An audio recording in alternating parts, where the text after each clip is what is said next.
Pernah kepikiran nggak, apa sih yang sebenarnya terjadi di balik pintu bengkel mobil modern? Ini bukan cuma soal kunci pas dan oli loh.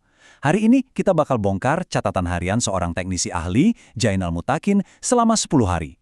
Kita akan ubah sebuah log teknis jadi cerita yang seru tentang keahlian, presisi, dan gimana caranya jadi lebih baik setiap hari. Oke, jadi perjalanan kita bakal dibagi jadi 5 bagian utama. Kita mulai dari observasi di hari pertama, terus kita ikutin alur servis dari sudut pandang pelanggan, lalu kita bedah inti pekerjaannya, belajar cara mecahin masalah yang rumit, dan terakhir, kita bakal nemuin filosofi keren di balik itu semua. Sip, kita mulai ya. Hari pertama ternyata bukan soal langsung pegang alat. Buat teknisi kayak Jainal, hari pertama itu soal memahami ekosistemnya. Ibaratnya, ini kayak memetakan medan perang. Dia harus kenal dulu setiap sudut bengkel tempat dia akan bekerja. Jadi, buat benerin mobil zaman sekarang, butuhnya apa aja sih? Jawabannya, wah ternyata jauh lebih rumit dari sekedar alat-alat canggih. Ini tuh soal sistem yang super terorganisir, lingkungan yang dirancang buat efisiensi, dan alur kerja presisi yang nggak pernah berhenti disempurnakan. Yuk kita jalan-jalan virtual sedikit. Semua berawal dari pos keamanan dan parkir valet. Lalu kita masuk ke pusat komandonya di area Service Advisor. Ada ruang khusus buat perbaikan umum atau GR, dan ada juga jalur cepat buat servis berkala namanya SBE. Tentunya ada gudang spare part dan area klaim garansi TWC, terus ada area spesialis buat kerjaan kayak AC dan sporing atau FWA. Intinya, tiap area punya fungsi spesifik biar alur kerjanya mulus banget. Nah, setelah kenal sama peta bengkelnya, sekarang kita lihat perjalanannya. Bukan cuma perjalanan mobilnya doang di dalam bengkel, tapi juga perjalanan dari sudut pandang pelanggan. Dan percayalah, tiap langkahnya itu udah dipikirin mateng-mateng. Coba deh lihat, ini yang keren banget. Prosesnya itu ada 9 langkah yang jelas. Mulai dari pelanggan disambut, konsultasi, mobil dikerjain, sampai dicek ulang sama foreman, dan yang paling penting prosesnya tuh nggak berhenti pas mobil diserahin ke pelanggan. Beberapa hari kemudian, mereka bakal nelpon lagi buat mastiin semuanya benar-benar oke. Ini bukan kebetulan, ini adalah sebuah orkestrasi. Oke, sekarang kita masuk ke dapurnya, ke inti pekerjaan teknisnya. Jadi perawatan berkala itu apa sih? Anggap aja ini kayak ritual wajib. Sebuah prosedur standar buat ngejaga mobil tetap prima dan pastinya aman dikendarai. Biar kebayang, kita bandingin ya. Servis 10.000 km itu ibaratnya check up ringan. Ganti oli, filter oli, sama pengecekan dasar. Tapi begitu mobil masuk servis 40.000 km, wah ini beda cerita. Ini paket lengkap.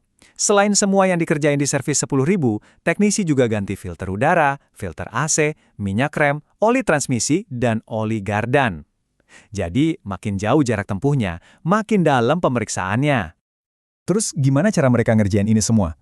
Nggak asal-asalan loh. Mereka pakai metode super sistematis yang namanya pemeriksaan 4 posisi angkat. Tujuannya cuma satu, biar nggak ada satu baut pun atau satu bagian pun yang kelewat. Semuanya diperiksa dari berbagai sudut. Nah, di sini kita bisa lihat detailnya. Di posisi 1, pas mobil masih di bawah, mereka cek semua yang kelihatan dari luar dan dalam. Lanjut ke posisi 2, ban dilepas, fokusnya langsung ke area rem dan suspensi. Di posisi 3, mobil diangkat penuh, baru deh ngolong buat kuras oli, cek sasis, dan cari kebocoran. Terakhir, pas turun lagi di posisi 4, semua cairan diisi ulang dan semua mur roda dikencangin sesuai spek. Bener-bener runut dan teliti banget. Tapi, kerjaan teknisi kan nggak cuma yang rutin-rutin aja. Ada kalanya mereka harus ganti peran jadi detektif. Mereka harus mecahin keluhan-keluhan aneh dari pelanggan yang butuh analisis mendalam. Coba bayangin, datang seorang pelanggan ngeluh, "Mas, mobil saya kok rasanya limbung ya kalau lari di atas 80 km per jam." Nah, kata limbung ini kan abstrak banget ya. Ini adalah sebuah misteri. Dan tugas si teknisi adalah menjadi detektif yang harus menemukan penyebabnya. Terus mulainya dari mana? Seorang profesional itu nggak main tebak-tebakan. Mereka punya checklist. Mulai dari yang paling dasar, cek tekanan ban. Terus inspeksi komponen kaki-kaki satu persatu. Tie rod, ball joint, lahar. Lanjut ke bagian setir. Setelah itu, mereka balancing semua roda sebelum masuk ke langkah pamungkasnya, wheel alignment atau sporing. Dan proses sporing ini udah canggih banget. Sensor dipasang di tiap roda. Teknisi tinggal ngikutin perintah dari komputer, maju mundurin mobil sedikit, putar setir ke kiri dan kanan. Komputer nanti bakal ngasih data super presisi soal sudut roda, toe, camber, dan caster. Nah, berdasarkan data inilah, teknisi melakukan penyesuaian kecil yang bikin perbedaan besar sebelum akhirnya ditutup dengan test drive. Oke, bisa mecahin masalah kayak tadi itu tandanya teknisi yang bagus. Tapi apa sih yang bedain teknisi bagus sama teknisi yang luar biasa? Nah, di bagian terakhir ini kita nggak ngomongin skill teknis lagi, tapi soal filosofi. Soal pola pikir yang bikin mereka terus-terusan jadi lebih baik. Lihat angka ini, 310.000 kilometer. Ini bukan sekedar angka di odometer. Ini adalah jarak tempuh sebuah Toyota Avanza yang jadi studi kasus kita. Angka ini punya cerita. Cerita tentang mobil yang sudah kerja keras. Tapi sayangnya, dengan riwayat perawatan yang minim, ini tantangan sesungguhnya. Nah, ini dia intinya. Di mobil ini, seorang teknisi berpengalaman itu bisa melihat lebih jauh dari yang diminta pelanggan. Dia sadar, baut olinya udah mau aus dan dia perbaiki sebelum jadi masalah besar. Dia ngeh kalau busi yang terpasang ternyata tipenya salah. Dia tahu remnya butuh perlakuan khusus biar performanya balik normal. Inilah keahlian sejati, melihat masalah bahkan sebelum masalah itu terjadi. Dan semua cerita ini, semua proses ini muaranya ada di satu konsep pamungkas dari Jepang, Kaizen. Artinya simple, perubahan menjadi lebih baik atau peningkatan berkelanjutan. Ini adalah filosofi yang jadi nyawa di seluruh bengkel.